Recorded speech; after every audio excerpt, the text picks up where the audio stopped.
Hey, if you have a Bible, we're going to be in 2 Timothy chapter 4. 2 Timothy chapter 4 is where we're going to be. We were in 2 Timothy 3 last week, talking about God's way mattering most. If you're like me, you have opinions on everything in life, all right? And so I want to play a little game with you this morning. You guys up for that? I'm going to share 5 opinions that I have.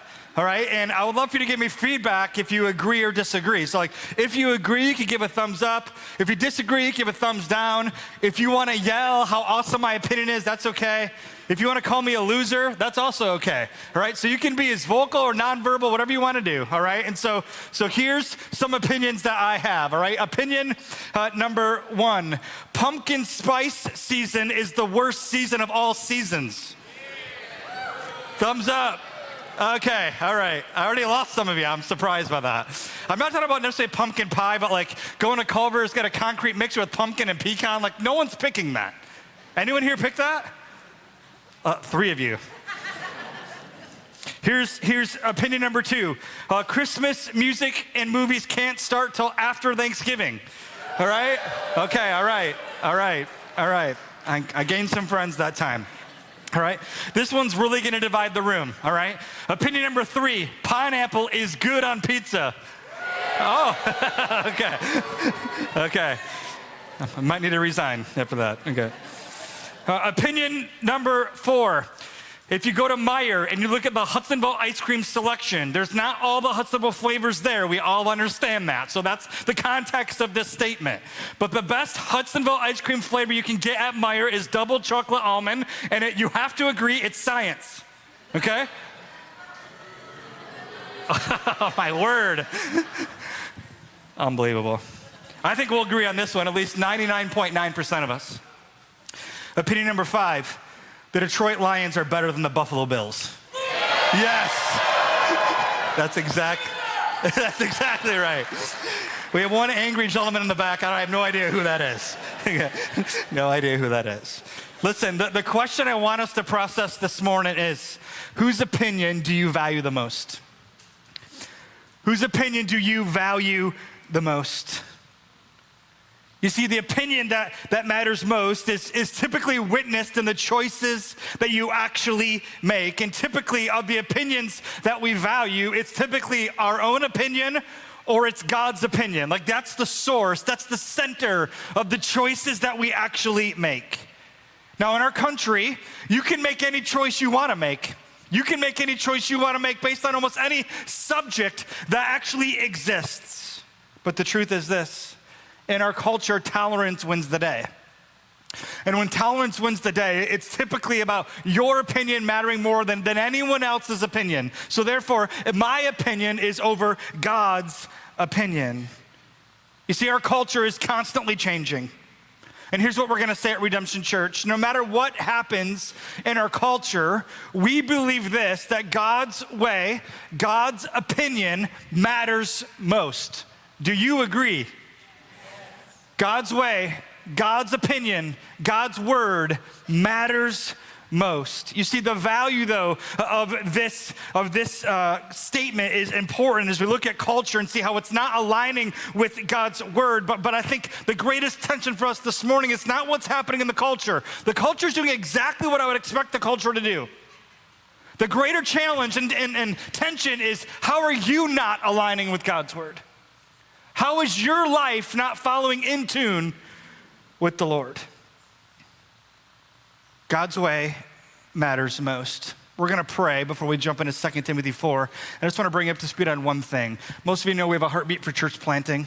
And today, our friend Chris Riddler over near Lansing and Eaton Rapids is launching.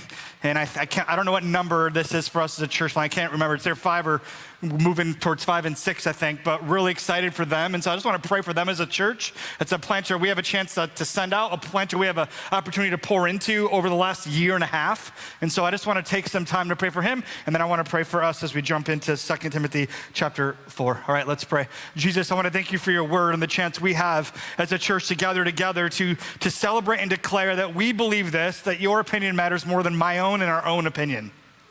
And so I pray as we open up your word that your spirit will join us this morning. And Lord, we'll just convict our hearts in ways that we need to realign with you. So this is a value that we rally around for the existence of our church. And no matter what's happening in culture, we're just saying this: what does God have to say about it? And then how are we going to realign with you, Lord? So I just want to pray that you'll work in our hearts this morning. I want to pray for Living Hope Community Church this morning over in Eaton Rapids as they launch. And it's been a long road to get to this spot, Lord, but grateful for where they are. And my friend Chris, who's planting that church, I just want to pray that the Holy Spirit will move in clear ways in their church. And the Lord, people come to know you, and that you do a work in Eaton Rapids that is only of you. In your name, amen. All right, today we're going to see two opinions, all right? And you get to choose from the two, all right? And here's the first, is that the world's pathway strays into confusion. So if you have your Bible, we're gonna read 2 Timothy chapter 4. We're gonna read verses 1 through 8. Let's take a look at it. I charge you in the presence of God and of Christ Jesus, who is to judge the living and the dead, and by his appearing and his kingdom, preach the word. Be ready in season and out of season. Reprove, rebuke, and exhort with complete patience and teaching.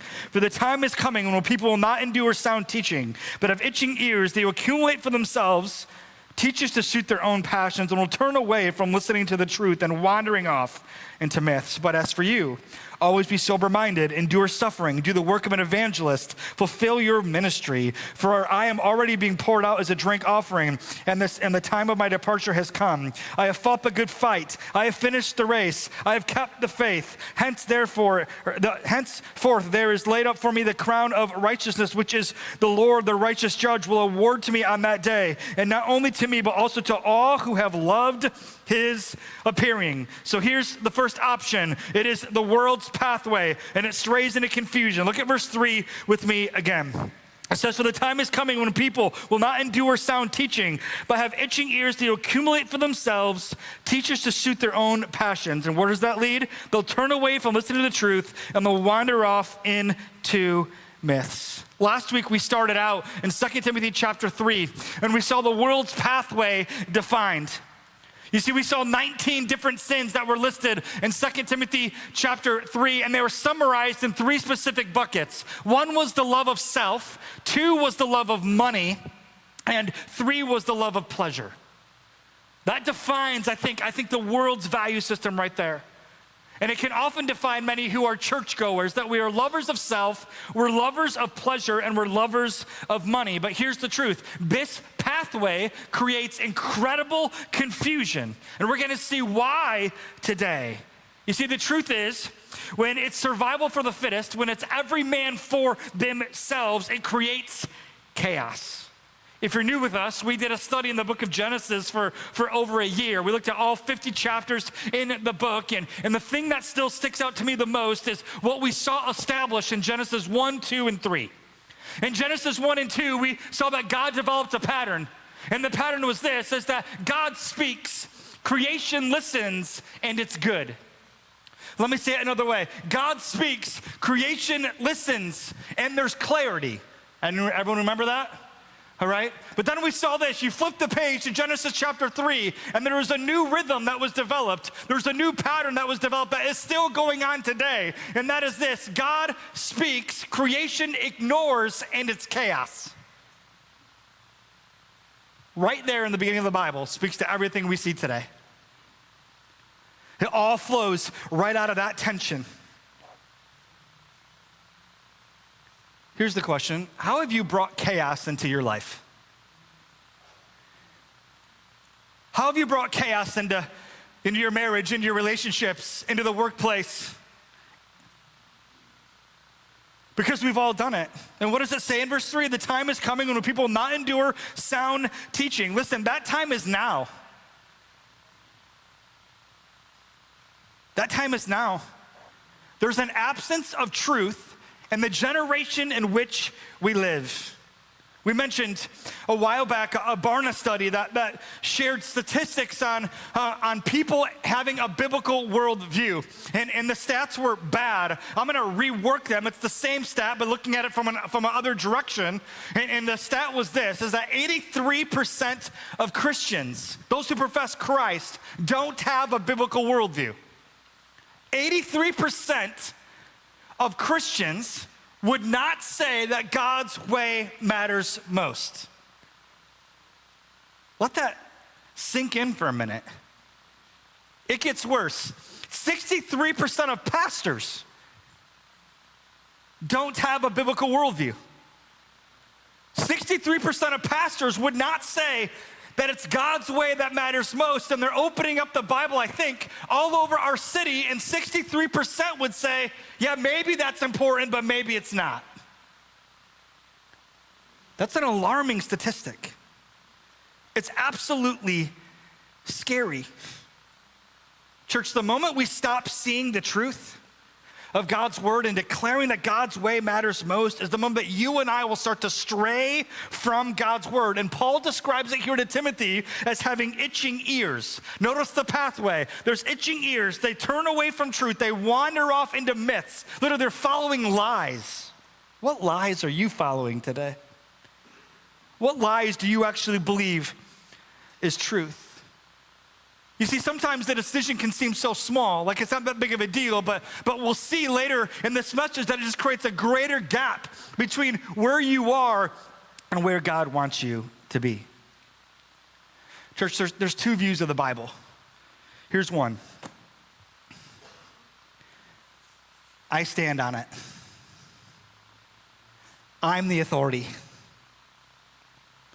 I get to decide what's right and what's wrong. I get to dictate. I get to determine.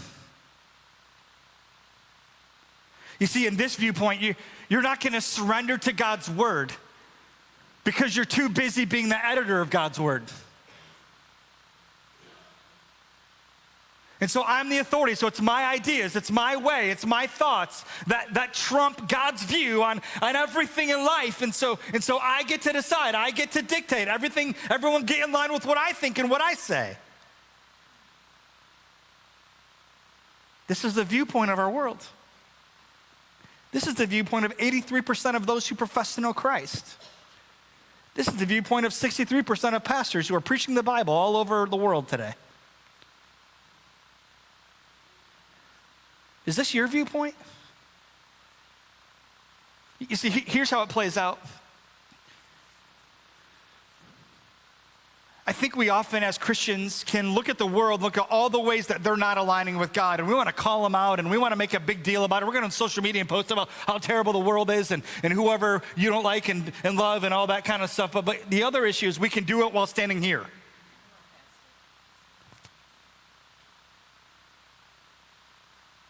We're so quick to point out what other people do wrong, but we're really slow to want to surrender our own viewpoint to the Lord.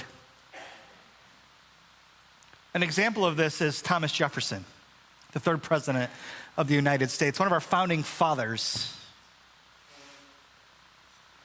One of the great men who are responsible for the Declaration of Independence. What a great document, right?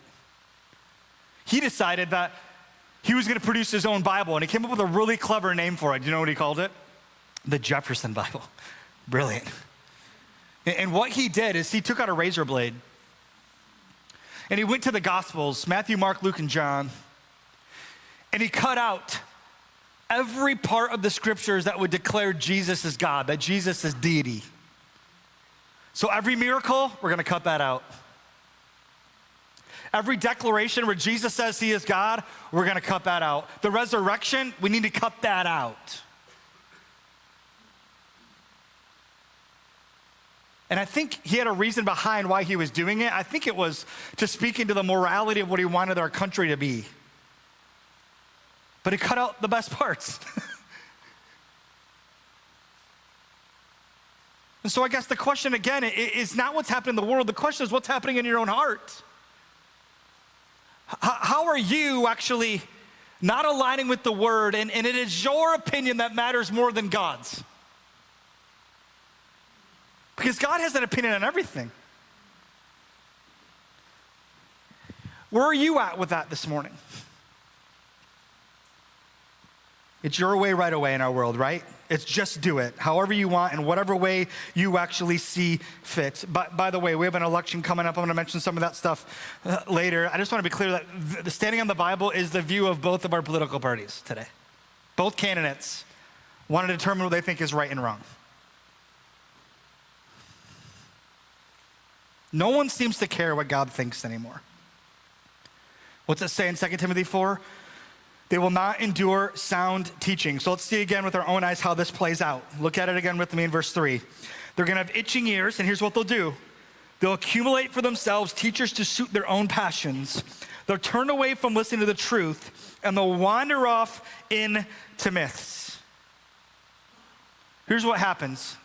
When it's my way that matters most, what happens 100% of the time, and I've seen it outside the church and I've seen it in the church, is that people who want to hold on to their own viewpoint and not surrender to God, they'll go and find other Christians that have the same opinion as them, or gather their own crowd to get people to approve of, to validate their own opinion. This happens more than you know in the church. We want to find our own truth. That's exactly what's actually happening right here. You see, why do we do that? Because here's what we think. We look at the Bible and we think that God's word is actually old. It's outdated. It's irrelevant then.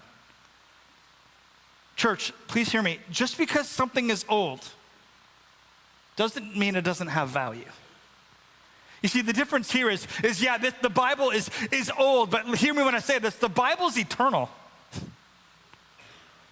And that speaks to every part of our life then. It's timeless, which means in every single season you face in your life, it's always timely.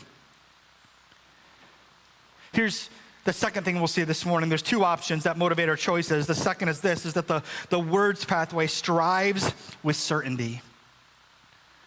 The words pathway is steady. It's steady.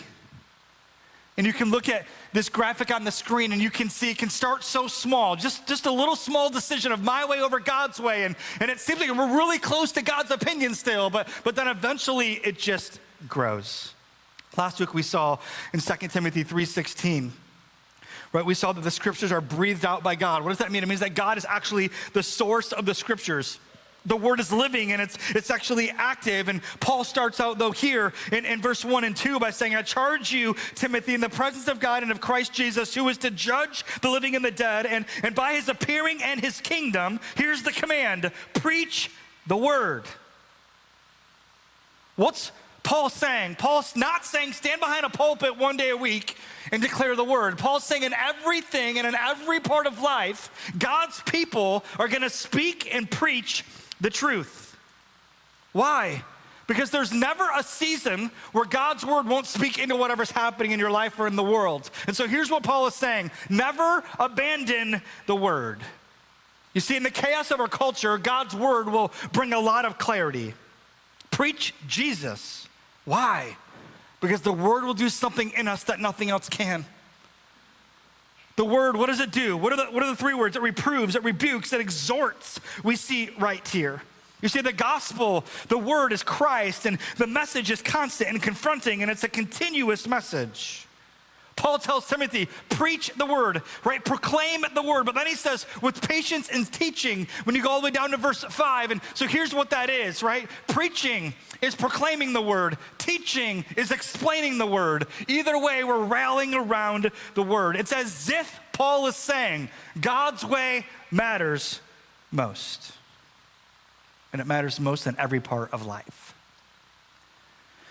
So we have an election coming up. Maybe you know that. I don't know if you've seen any commercials on TV about it or have any flyers in the mail maybe. Maybe you've missed it. It's been really minimal. I'm gonna just make a few statements about God's way. God's way matters. God's opinion matters and informs how we vote. We said last week, Pastor Justin, and there's 85 million projected self-identifying Christians that will not vote. 32 regular church-going Christians, 32 million that are projected to actually not vote. Amazing. One pastor said it this way online this week. He said, the church functions as the prophetic conscience of the nation. Here's what that means. Your vote matters. Your vote matters. And we need to make our vote count. Our citizenship in heaven is greater than our citizenship here. Do you agree with that? Okay, so what we do is as a citizen of heaven, we get to be salt and light in this world and bring Jesus into this place. So it's a missed opportunity when 85 million self-identifying Christians miss the moment. Your vote matters. Here's one of the challenges in our country. Our country's made everything a political issue when it's first and foremost a gospel issue. What do I mean by that? Listen, God has an opinion on everything. And sometimes it's not quite as black and white, but there are very much so black and white issues that God has an opinion on, and they're gospel issues. What are some of those examples? Well, one of those examples is abortion. One of those examples is family dynamics, is marriage, is sexuality, is gender, is Israel. God has an opinion. So let me go through those things briefly. I'm with a couple different statements. Here's the first one. God's way matters for life because God actually made it. Listen, church, abortion, as we hit really hard last week, it's a gospel issue. Here's what the gospel says. The gospel says, I'll die for you. Abortion says, you die for me.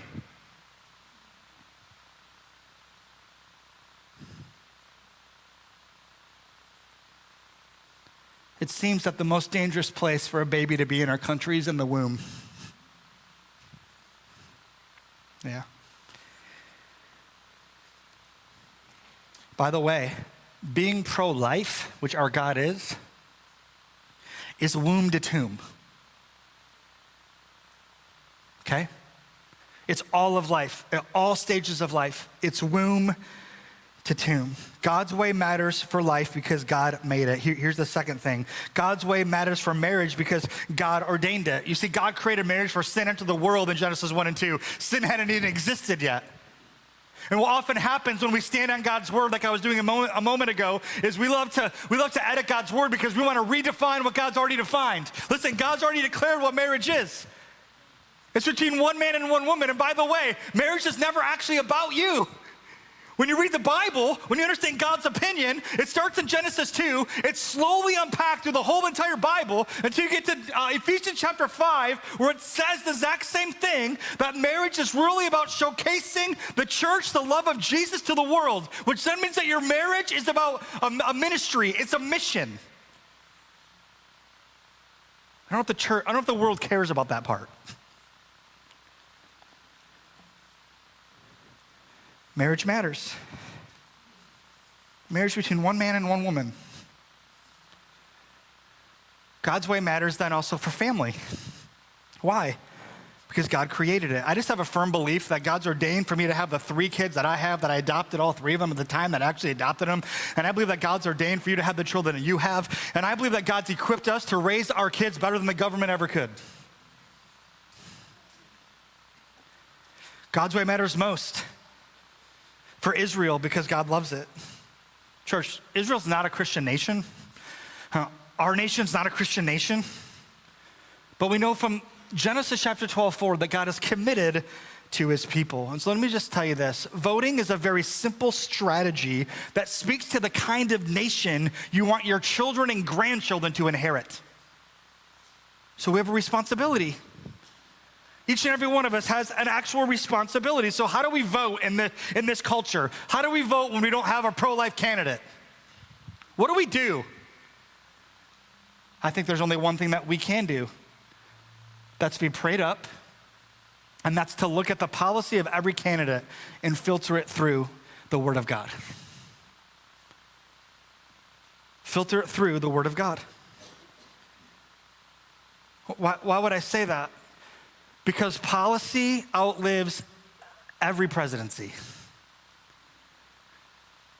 And so, how is God's word going to encourage you to go? One, God's word will tell you to be a part. God's word will tell you to go vote. God's word will tell you to have a role, take responsibility, but be present in the moment and usher his word into how you actually vote. I shared earlier that there's 2 opinions of God's word. One is with us standing on it, but there's actually another one, and that's with God's word being over us. And in this view, here's what's happening is I'm not the authority, God is the authority. I'm not gonna dictate, determine, decide, because God is going to dictate, determine, and decide. He calls all the shots in my life. I no longer need to edit God's word. I no longer need to redefine things that God's already defined, and I can just simply surrender to him. And here's the thing, when people surrender to God, he changes lives. There's story after story in this room of that actually being reality for people, is that God will meet you where you are and he'll actually change your life. Church, I don't ever open the Bible and think, how can I change the scriptures? But I do open the Bible and say, how can the scriptures change me?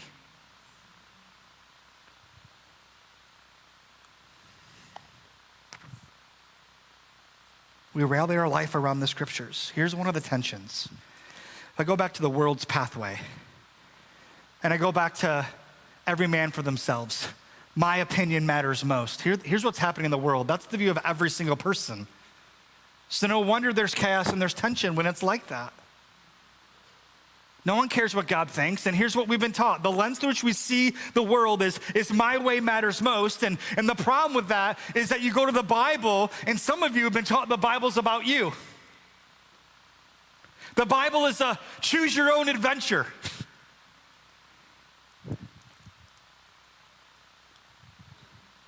Here's the problem.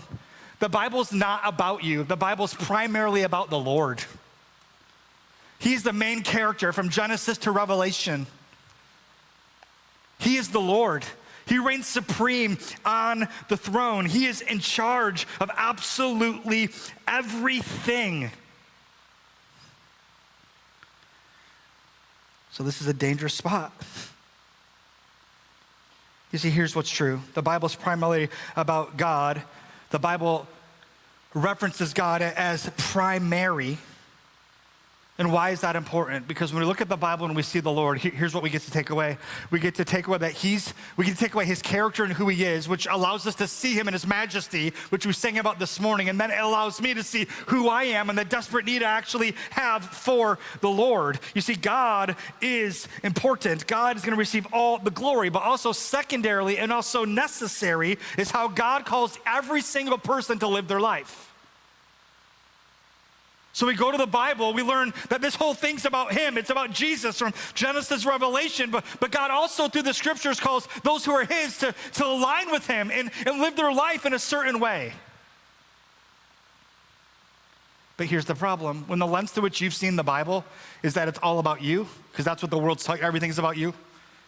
And so you look at the Bible and you see it the same way, here's what you see then. You see a list of rules. You see a list of thou shalt not. You see things to say yes to and things to say no to. But here's the truth. What if God doesn't say no to you to rob you of anything? What if God doesn't say thou shalt not because he's robbing you from something? You see, that's how we look at it. We look at it as a set of rules. And so therefore, because the lens is which it's all about me, the lens is this, is that God is a taker. He's not actually a giver. So God just wants my constant surrender. That's the viewpoint that you would actually have. But here's the thing. If God was only after your surrender, how does he receive glory just in that? What if he actually wants a relationship? And so what if in our surrender and in our submission, God is fighting for a future version of ourselves that we've actually yet to meet? He's moving and he's working. Psalm 119, 105 says this: your word is a lamp unto my feet and a light unto my path. God's word promises to light the next step, not the entire journey at once.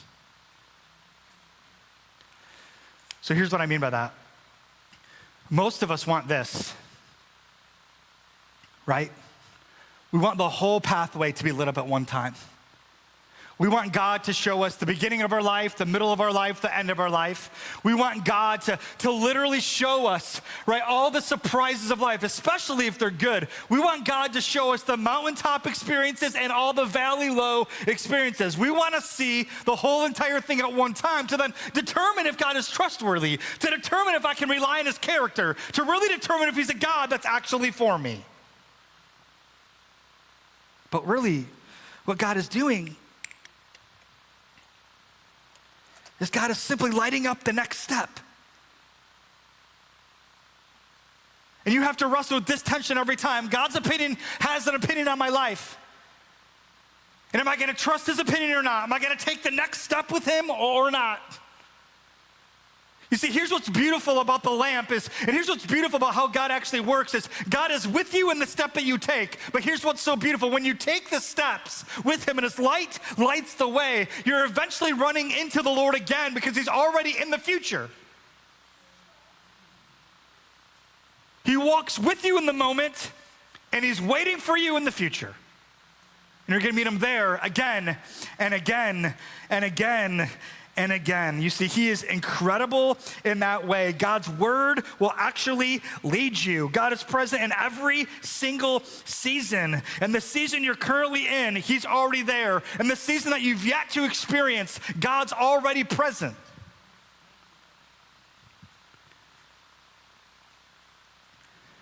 In verse 5, we read it. Paul told Timothy, but as for you, he says, endure suffering. So let me be clear. God's word is a lamp unto my feet, but when you follow God, it's gonna hurt. When you follow God, it's going to be painful. There's gonna be things that happen in your life. Life's gonna hit the fan, but here's what's beautiful. When that happens, God is saying, I'm gonna meet you there too. You're gonna experience me in a way that you've never experienced me before through the suffering. Now, here's what's true of our world, is our world is walking around like this. No light, every man for themselves.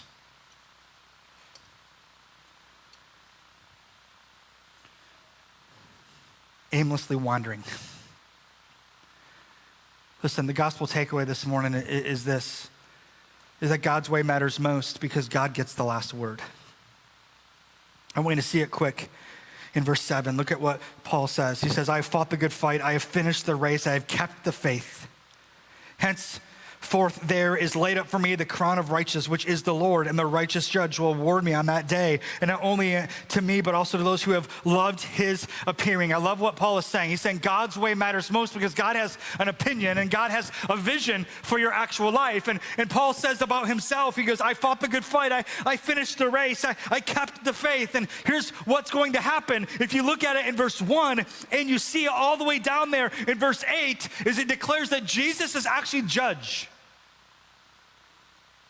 You're gonna meet Jesus and he's the judge. And the truth of that is that he's going to get the final say. He's going to get the final word. Incredible. So let me just tell you, while we are not saved by what we do, we will be awarded by the things that we do. We strive because he is certain. So here's the question. Does God's way matter most to you? We have 3 people getting baptized this morning, and I just want to encourage you, if you haven't been baptized, what a great way to follow God's word and to follow God's opinion.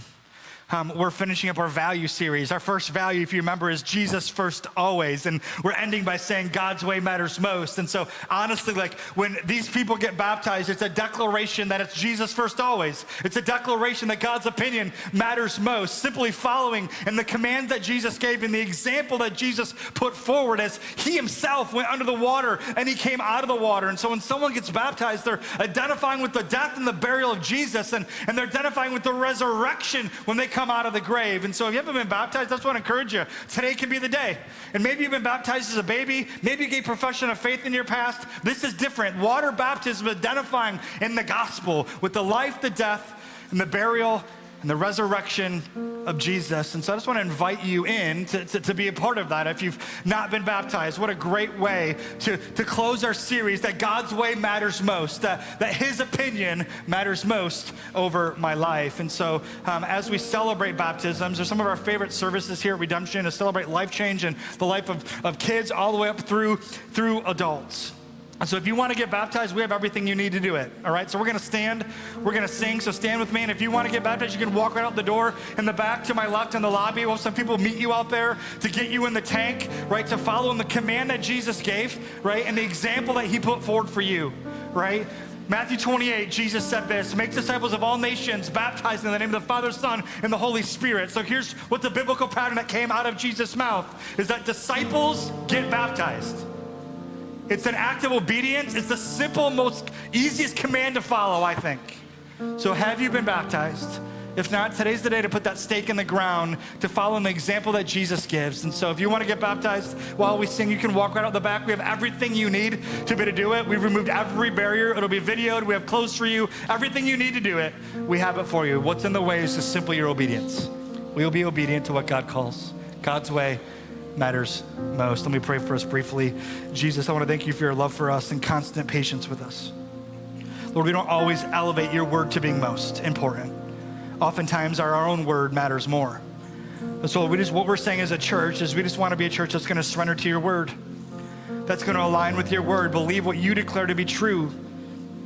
Because when we do that, we understand the gospel with greater clarity in every aspect of life. And so I just want to celebrate those who are getting baptized this morning. I want to pray for courage for the rest of the room, of those who have not been baptized, that today's actually the day to do so, to get that stake in the ground. And so Lord, I just want to thank you for your love for us. In your name, amen.